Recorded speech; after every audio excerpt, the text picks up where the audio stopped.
if I could fix it. And I'm going to run out of time because I am now 33 minutes into this. But to steal God's glory if I fixed it, because God had a bigger plan. And I would get in the car when I would drive to my appointments, and Lauren Daigle's Dry Bones would be on. And I'd get in the car a week later, and the song that was on was the Dry Bones by Lauren Daigle, and It's Not an Accident. And so when I get to North Carolina, it's like he said, it's time to learn to live again. And you're going to start pressing through the difficulties of this storm, because you got to press through to live. And he wants me to live. He's breathing life into me, and the more that I would push through, and the more that I would make myself, and even right now, because I'm hurting so badly, the easier it started becoming, the more my body's starting to follow. And then, let's see, trying to remember, guys, my timeline is massive. There's so much that he's even showing me here in North Carolina. This came to me a few nights ago. My backyard in Lubbock was beautiful 2 years ago. It was green. We had grass. A lot of it was weeds, but it was green. It was lush looking. The flowers were gorgeous. And the next summer, last year, it was still somewhat green, but nothing like it was. And this summer, it was barren, it was dusty, it was dry, it was deserty, it was dead. And God rescued me from the wilderness, the desert. And he said, I brought you into your promised land. And all around me is lush and green. Everything's living. There's no dirt or desert or dryness to be found. And had I not stepped onto that plane, I would have missed my promised land like the Israelites did. And so today's day 17 of my treatments, and I'm still hurting. Not a whole lot has relented with the pain, but I have more energy. I'm able to take walks. I'm gaining a little weight. That one's still hard because my digestion is still off.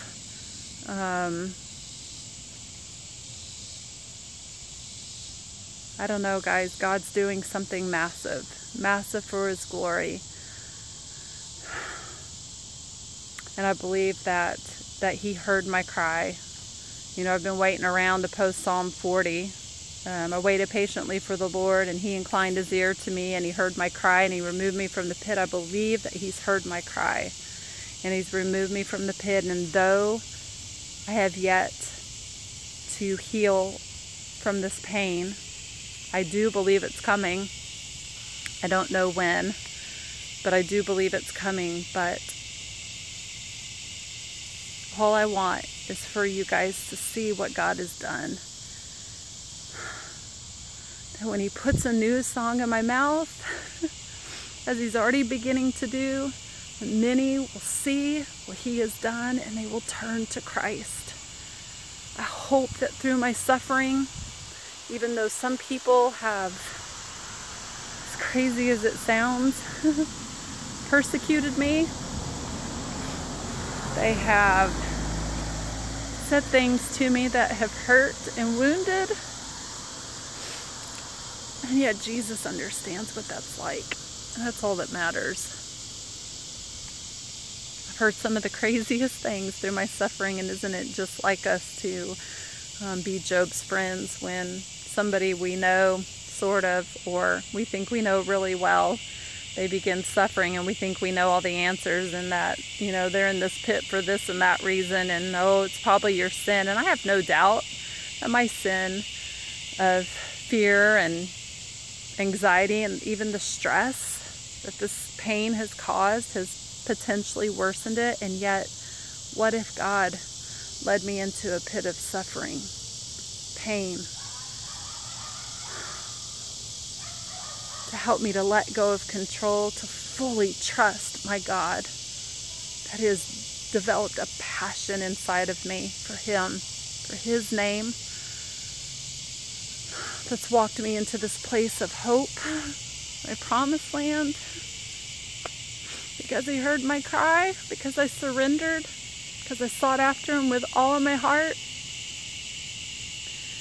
into this abundant life that has purpose for His kingdom work, for His fame, for His name, that has nothing to do with me, but everything to do with Him. What if He was to show the enemy that my servant Tracy, you can strip her of her health and you can inflict her with pain in a way that most people will never have to feel physically. But she's not going to turn away from me. Praise be to God. That's Him. That's not me, guys. My bracelet that my special friend Andrea Hubbard, I can't remember your married name, but Drea, she sent to me that's engraved with "Trust the Lord with all your heart and lean not into your own understanding." I stripped it off one night and I threw it. And I hit the wall and I threw a razor and I told God, I'm done. But the Lord's commitment to His people is that He will not let our flame of hope burn out. And after I calmed down, after He calmed me down, He said, put that bracelet back on. Not because it's my idol, but because it's a reminder of what God has told me. Trust in the Lord with all of your heart. And lean not to your own understanding. Lean not to your own understanding, because it's going to take you to a place of darkness. It's going to take you to a place of control and trying to fix it. And it's going to take your eyes off of me. And He told me, never take the bracelet off again. Trust me. I've got a plan for you. It's a plan of hope, of goodness, and a future. So, still walking in faith, guys. Still trusting with all my heart. I struggle deeply in moments that the pain will never stop. That whatever has inflicted me is pulled tight around me, that makes it hard to breathe. That it may not relent. And yet when I think about everything God has done and everything that He's shown me through this course, and I've left out so much.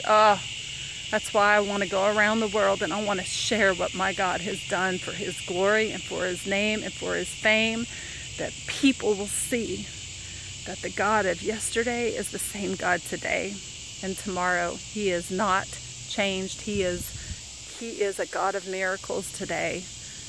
And all He's asking is that we will stop controlling, stop trying to fix, stop leaning into our ridiculous, stupid understanding, and seek after Him with all of our heart, with all of our heart, all of it. And it's amazing, amazing what can happen. I'm not saying that every single person's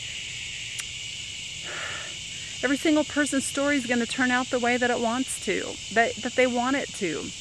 But God's plan is perfect and it's good. And I believe that we miss His greatest desire for us because we will not let go. And when you suffer, that pain is producing an opportunity to let go of control and to begin trusting this God who is perfect and good in all of His ways.